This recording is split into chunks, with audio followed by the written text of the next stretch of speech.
हाय language lovers, आज हम how to use comma trick number 6 पे बात करेंगे। हमारी हौसला अफजाई के लिए हमारे चैनल को सब्सक्राइब करें, प्रमोट करें। जुमले में एडवर्बियल फ्रेजेस या एडवर्ब्स के बाद कॉमा इस्तेमाल किया जाता है।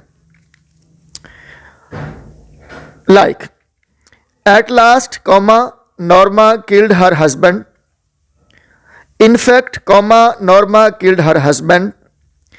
Finally, Norma killed her husband. To conclude, Norma killed her husband. To speak frankly, Norma killed her husband. हम देख रहे हैं at last, in fact, finally, to conclude, to speak के बाद कॉमा इस्तेमाल किया जा रहा है। तो ये एडवर्बियल फ्रेजेस हैं। एडवर्बियल फ्रेजेस को लेके अगर कोई प्रॉब्लम हो तो यू कैन कमेंट अस।